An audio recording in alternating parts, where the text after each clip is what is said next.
Peace and welcome to ManiSisters TV. My name is Adrienne, the creator of ManiSisters, a community that's on Facebook and soon to be doing a lot more things. And I'm here to talk to you today about informing. So if you found this video, most likely you are a Human Design Manifestor. If you don't know what Human Design is, there'll be a link down below in the description that will direct you to a website that will not only give you a free chart, but will also give you a report that's going to give you a whole lot of information about yourself, and it's free. So, informing, what is it? Well, it's really interesting. This is one of the questions that I get a lot, and I see a lot discussed on online forums, and it's really, the question is, how do I inform? And the question really, you kind of need to backtrack from it to find out what is informing in the first place. So we'll start there. Informing is a strategy. So this is like a pattern of behavior or a set of behaviors we adopt to decrease resistance. So informing is simply a way to decrease resistance.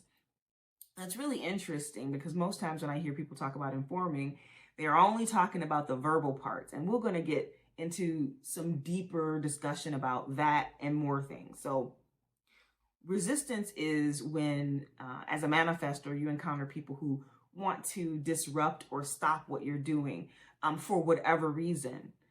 And oftentimes informing, this action or pattern of behaviors that we employ, is a way to prevent that from happening or to reduce that. So first, let me just give you some characteristics of informing. First of all, informing isn't always honest. I mean, we're going to talk about an example. Example, we like planning a surprise party for someone. You might be doing some planning for them and you haven't told them, what you're doing, right? Because maybe they're the kind of person that would resist a surprise party. Some people don't like surprises, especially the ones that they won't enjoy. Whatevs. But really, I assert that one first because that's the hardest one for people to accept sometimes, because we have a lot of moral and value judgments around being honest and telling the truth. The thing about it is sometimes the truth, what was that movie? It was Jack Nicholson, and he's like, you can't handle the truth. Sometimes that is the case. Now, it's not necessarily always up for us to decide who can or can't handle the truth. Well, I'll talk a little bit more about that as we go forward. 2, it doesn't have to be exhaustive, meaning that you don't have to tell every detail about what you're doing to convey that you're doing something. For example, if you're working on some really complex project, you don't want to go and list out everything for a person. You might be just telling them that you're doing this thing to explain why you're not available at a certain time. But then again, you could have the option of just saying, I'm not available at this time, and leave out all of the things about your project. So, it takes a little bit of practice to know how much information that you need to disclose at a certain time. So 3, sometimes it is giving like really mundane details about what you're doing, right? So we had a discussion going on one of the groups, and someone's like, yeah, I'll be right back, going to take out the trash, or I'm going to go get a cup of coffee. I'm going to the library for an hour or so. I'm going to listen to an audiobook in my room for an hour. This is just a way to make sure that whatever you are doing at the time can be uninterrupted, right? So you share these, mundane little things just so that you can get peace while you're doing it. So sometimes, especially manifestors, we get the idea to do something and we just go and do it, right? But sometimes when you do that, because you move so fast, it's almost like you have the appearance that you've disappeared. You have disappeared from a place. So you're at a party, imagine that, and you need a little away time. And you just go stand out on the balcony for 10 minutes and you come back to the party and people have freaked out. Where did you go? That's because manifestors are naturally being tracked by the other people in their environment. Because we impact, we are attracting attention at all times. So we are told that we have a repelling aura, but we have a magnetic body, meaning that people are attracted to us because in some weird way, they want to be impacted. They want to know, what's the next new thing. They want to know what's, what you're starting up. So it's mechanical. It has nothing to do with anyone's consciousness, but they are aware when you walk in, and they are aware of your absence. Okay. So 4, you're using informing to maintain peace so you can do what you want, which is kind of a repetitive theme here, but I want to just say informing should bring peace.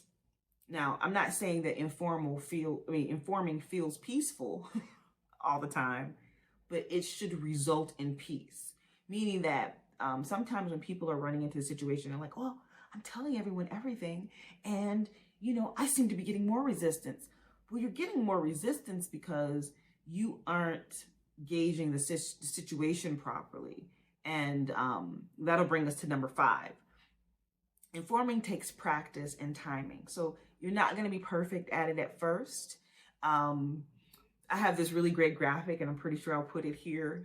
But basically, it's like the metronome. Like there's a perfect amount of communication to have, but we're going to swing wildly until we find the right area, like how much information to give to whom. And a lot of it is developing situational awareness. You have to know the who's who in your life to know about your impact. And that's another thing. So I often hear people say, "Oh, you have to know your impact." I don't think we can ever actually know our impact. We can guesstimate it though. And guesstimating it requires you to be informed. Meaning that you have to have a lot of situational awareness, and you need to be aware of the people in your environment. What's the nature of the environment, and who are these people? Like, you don't want to be the one standing around cussing out the CEO of the company because they've made you angry and they're resisting you, and you didn't even realize that this is the CEO or something like that. So you have to have a lot of situational awareness. And I've got some notes here. Let me take a look.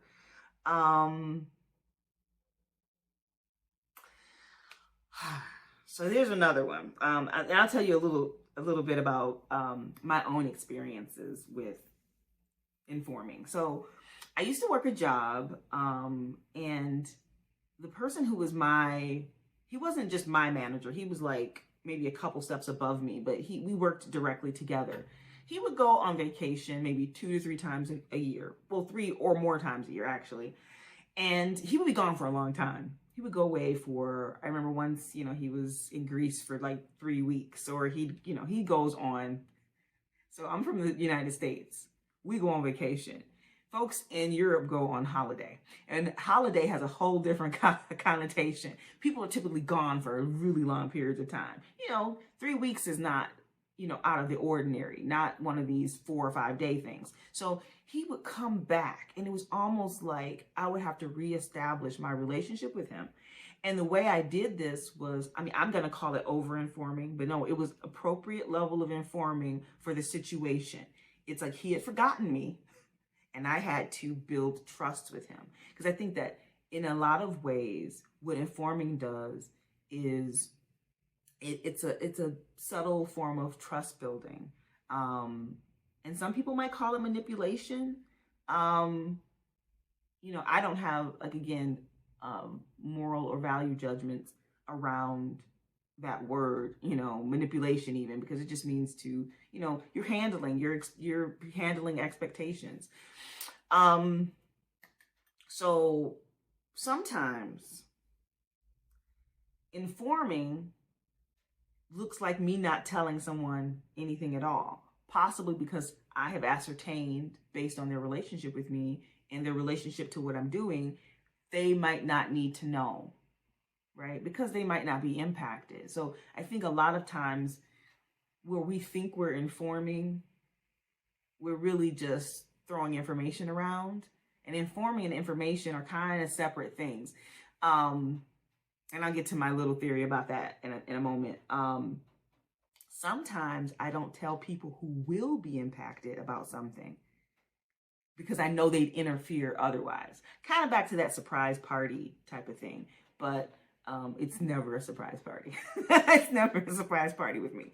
But it might be that I know that I'm about to do something that maybe a family member or someone I'm close to might have some disapproval of. And so it's probably better for me to say, okay, maybe they don't need to know.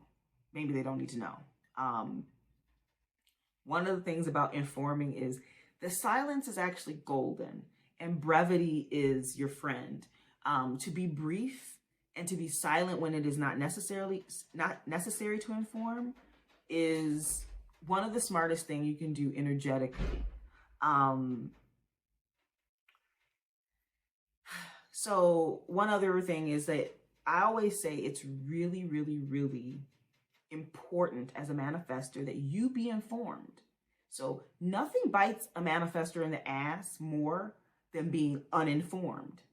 Lucky for us, like typically most of the manifestors I've ever met, they love to know things, and it's not about how you got to know your things. I don't care if you went to school or you are self-taught or studied under a guru. Most times people who are manifestors have stuffed themselves full of information. Now, all the information you have in your head is not as important as the information you have the ability to collect from your environment. Understanding that what you collect from the environment only is as useful as operating in the environment. It's almost like, if there's a pair of shoes on the ground, you want to step over them. That's what informing is like. It's, oh, I know that that's there, so I'm going to be able to circumvent it with these actions. So what else do we have here? So when I hear about informing and the manifestor and how we're supposed to do this, what makes us a manifestor is the fact that we have a motorized throat. So the almost automatic thing, that people, they jump to the conclusion that it's about talking, that it's about something we say.